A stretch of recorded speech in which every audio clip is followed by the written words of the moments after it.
welcome back to Merrimack Valley Gourmet. Today we're behind the scenes at the Merrimack Valley Golf Club with Simply Elegant Catering's Bethany Sullivan. And you know St. Patrick's Day is right around the corner, so today we are preparing a beer-themed feast for your St. Patty's Day breakfast, lunch, or dinner. So Bethany, show us what you got. Well, today I kind of went with the St. Patrick's Day / beer theme because people like to have beer on St. Patrick's Day. So the first recipe is a beer and beef stew, and I have decided instead of, traditionally somebody would put Guinness in this stew, the recipe called for it. I decided to use one of our local companies to get my beer, so I went to River Rock Brewery in Newburyport and picked up their porter that they have right now. It is delicious. It is very close to a stout, so it's going to work perfectly in both our recipes today. So I'm going to go ahead and start making the stew for us. Sounds wonderful.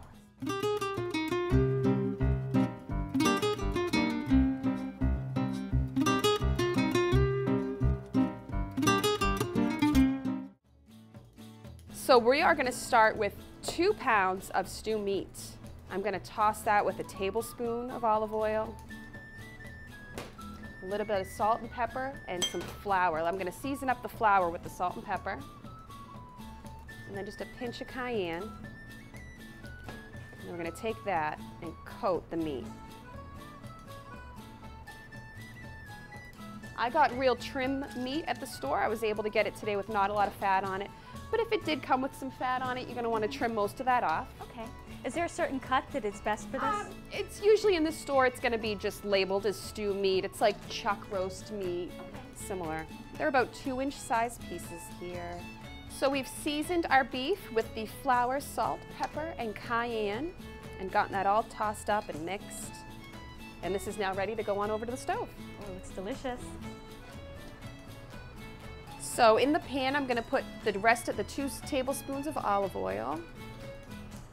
We're going to turn this pan on. Now this is a nice Dutch oven. This is a great pan because it can go on the stove, and then I'm going to transfer it right into the oven, and it's oven friendly too. They're nice big heavy pans, but they are wonderful for this kind of recipe. So Bethany, if you didn't have that kind of Dutch oven, what kind? Could you use a regular skillet? If you use a regular skillet to cook your food, and then you're going to have to transfer it to a casserole dish to put it in the oven, because most normal pans, pots and pans, are not going to want to go in the oven. Right. So we're going to brown this meat up. To get that nice and brown, you think you put on a nice high heat? Yeah, right? medium to high. You want to hear that sizzle.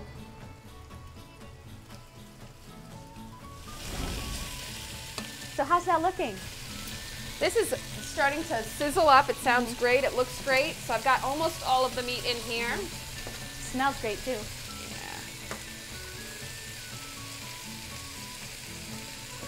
All right. So this will take a couple minutes to go.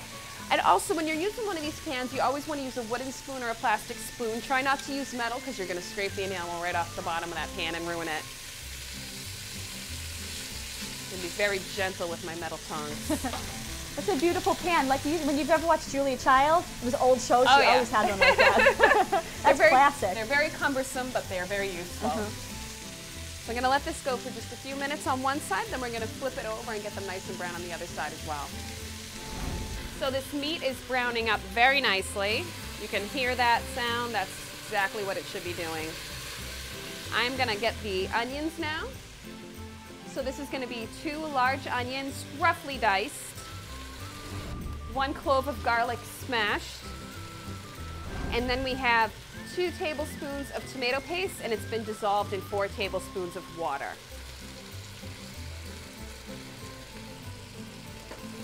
I'm going to give that a nice mix. I'm going to let this go for about 5 minutes. So now we're going to add the most important ingredient, the beer. You're going to add about half of it in to start. And what I'm going to do with that is I'm going to get it up to a nice boil, and I'm going to try to scrape all of the little burnt, awesome pieces of meat off the bottom. Sounds yummy. So so those incorporate into the stew because those are gold. That's really where like all the flavor is, you know, and that fun in the bottom of the pan. It's the best. So you want to take that wooden spoon and really scrape the bottom. Again, make sure you don't do it with a metal spoon or you'll end up with pieces of your pan in there as well. And let that come up to a little bit of a boil. Bethany, is this like a real traditional Irish thing that you'd have on a special occasion? Quite honestly, I think I've been told that pretty much nothing that we do Irish in this country is actually Irish, so I'm not going to make an opinion, but I know that I think this is wonderful, and we have it on St. Patrick's Day. It smells wonderful. Oh, They probably don't eat corned beef and cabbage either. No, they don't. It's ham, I was told. It's ham and really? potatoes, really, Okay. that they like. All right, now what we're going to do now is add the last of the beer. And then, Lindsay, if you would pass me the last two ingredients, which are going to be 2 cups of roughly diced carrots. And lastly, just a little bit, sprig of thyme.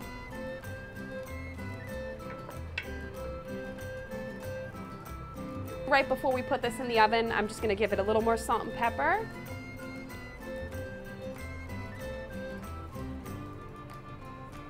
Little stir there. Can you do that to taste? Or? Yeah, pretty much to taste. I like to just, a little bit of both, and I can always adjust it later and add some more, but I always want to taste a little bit of it in there. And let that come up to a little bit of a boil. So now we're going to go ahead and put this in the oven. Our oven's going to be at 300 degrees, and we're going to cook it for about 2 hours until that meat is very, very tender. Be careful, because the pan is going to be very hot from being on the stove.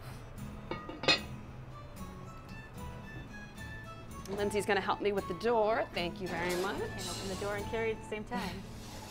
Through the magic of television, we have a pot ready to go. It's been in there for 2 hours. It smells wonderful.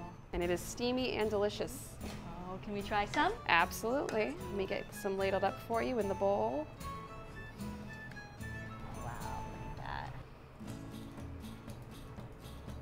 that. I'm going to garnish it with a little bit of parsley. And my favorite accompaniment, you could do a potato with it or something else, but I'm going to put some nice, crusty French bread. The bread is the best. You could sop up all that nice gravy. Exactly, because that's the best way to do it.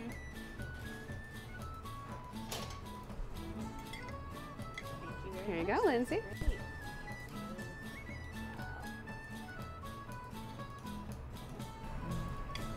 Good. Fabulous. Great. Really good.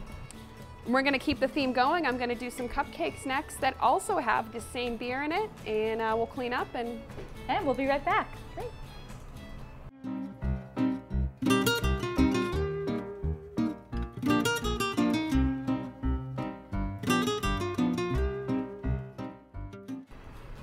We are back behind the scenes here with Simply Elegant Catering, and Bethany is going to whip up a finale to our St. Patrick's Day feast. Some fabulous cupcakes, I hear.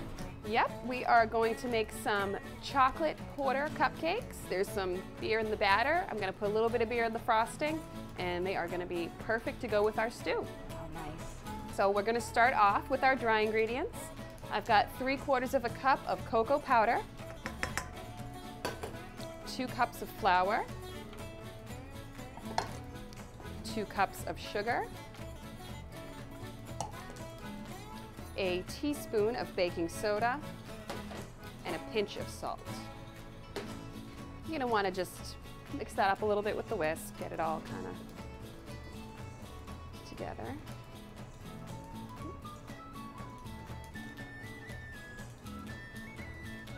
After you've got that all incorporated, we're going to move on to the wet ingredients. So this is going to be it's 12 ounces of the beer. This is about a bottle of beer. Okay.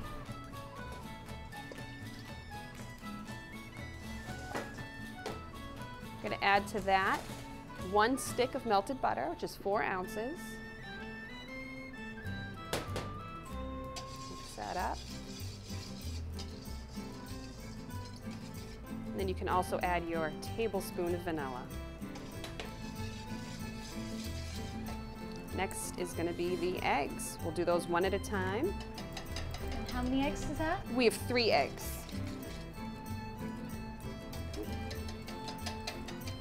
It's not a big deal if 2 fall in. It's just you kind of want to try to incorporate them as slowly as possible. Now you're using actually a locally brewed beer in this, correct? I am. This is beer that came right from Newburyport. They bring it right out of the taps into the large growler bottles. The only problem with one of those is once you open it, you got to use it pretty much within a day or it goes flat, which isn't a problem for most people. Right. But no, it's always be nice to be able to use something that's locally sourced, you know. So now that we've got those in, we're going to add the last wet ingredient, and that is going to be 3/4 of a cup of sour cream.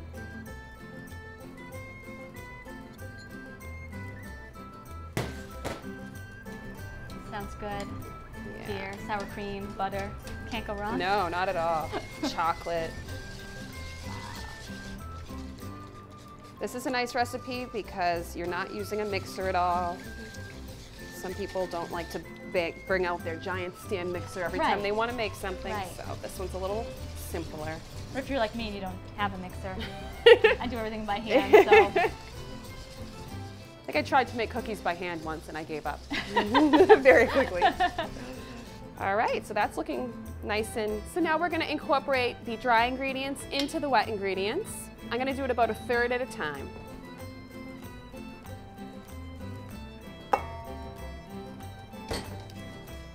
That's really just so we don't get powder everywhere in our faces. And that probably helps the batter be a little more smooth. Yeah, more consistent. The slower you add, the more consistent it's going to be. This is going to be ooh, sorry about that. Be a slightly lumpy batter on the liquidy side. It's kind of like when you make a cake batter. They say don't whisk it too much. Yeah, you can over mix it too is always an issue. That's why hand mixing for this recipe is going to work just fine. If you ever notice big holes in your cakes, it means you're over mixing your batter. Really? They're very porous on the inside.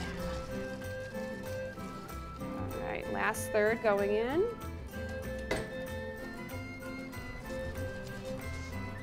Smells good.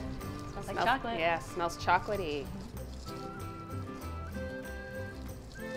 I always manage to spill a little, but I promise it's never going to mess up your measurements if you spill a little bit out of the bowl. I'm the messiest cook. Just ask Sam.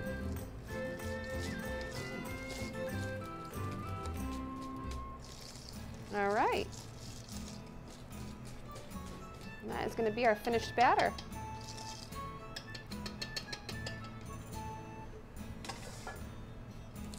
And then again, I get to break out my favorite tool in the kitchen. We've used this, I think, every time now. Gotta have it. This is the ice cream scoop, or we can call it a disher. This one's a little bit bigger than I've used in the past because we're gonna fill these cups 3/4 of a way full, and this disher does cupcakes 3/4 of a way full perfectly. Okay. What is that? Is that about 1/2 cup? This one, it has an ounce on it. So I don't, no idea, but all I know is it works perfect. I've had this one for a while, so I always use this one for cupcakes. It's just a standard size muffin. Yeah, tin, you can eyeball it too. Yeah. I was almost going to ask if I could taste the batter, but then I said it's probably not a good idea. It does have raw eggs in it. I know people do it all the time, but it does make me nervous.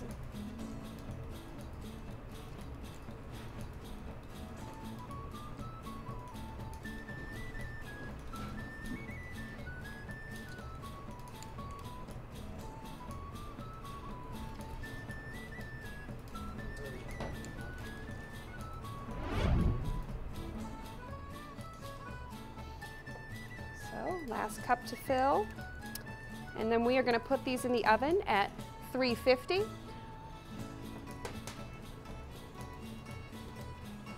So we're going to cook this at 350. We're going to start it, do 10 minutes, then we will rotate it and do another 10 minutes until it's cooked. So through the magic of television, we have the cupcakes that are done, perfectly cooked. They look beautiful. Ready to go. Now we are going to make our quick frosting for them. Frosting is my favorite part. Oh, the frosting is absolutely delicious and very, very simple, easy to make. So we start with 8 ounces of cream cheese. It's gonna get a little noisy. We're gonna beat those with the hand mixer until it's light and fluffy.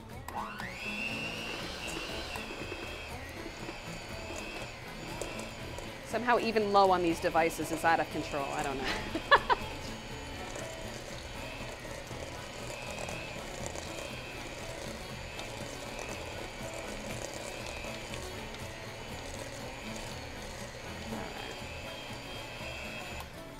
now to that I am going to add a cup of heavy cream. This is not low-fat frosting. No, not at all. You can use low-fat cream cheese, but it's just not the same. Exactly. I'm going to let that mix up a little.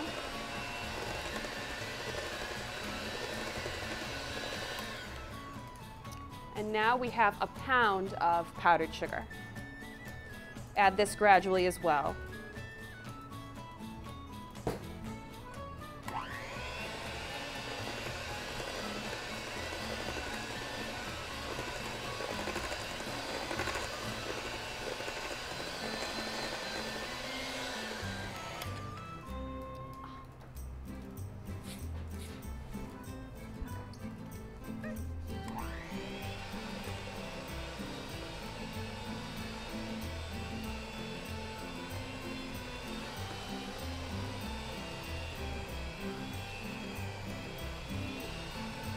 You can use this right away, or if you want a little bit firmer, if you put it in the refrigerator for a little while, you can make this first and then do the cupcakes. Okay. That way you get a little bit of more firmness to it when you're piping it. So that's what I did. So I actually have a batch ready that's been refrigerated, so it's going to be a little bit firmer, and this is the one with the beer in it. Now you're going to put it in a bag. You can use a Ziploc bag. I would recommend using a freezer bag because they're going to be a little thicker. Sometimes the other ones are a little too thin. Okay. You can just cut the edge of it, or you can use a tip if you have one. Okay.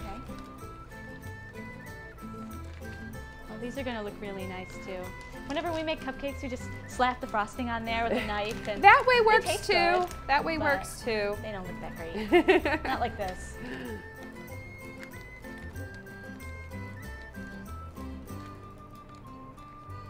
Very gooey. So they're not going to look perfect. They're probably going to be gooey. But it doesn't matter how they look, does it? Because they're going to taste delicious. So we get that all in there. All right. Then we are going to ice our cupcakes.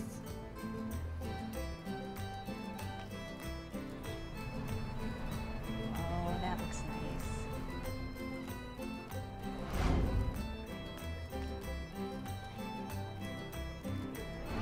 Bethany, can I try icing the last cupcake? Absolutely. It looks like so much fun. It's probably going to look horrible, but oh no, it's that's easy. Okay. Very good. Nice. So that was a great job icing, Lindsay. I would have thought you'd done that before. Thank you. Well, I have. So that's why it looks like it. Yes. But looks I have great. to try one. All right, well, let me dust them with some cocoa powder first. Okay. It's really going to give it that finishing touch, that real nice finished look.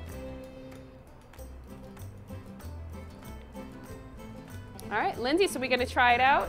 Yeah, I got to try one, you know. It might be a little messy, but maybe. I think you can do it. Look at this. Isn't this beautiful? These look really nice with the cocoa powder and everything. Good. It's awesome. Well, thank you for having us back, and wraps up another episode of Merrimack Valley Gourmet, our Irish feast for St. Patrick's Day. So keep on cooking simply and elegantly, and we'll see you next time.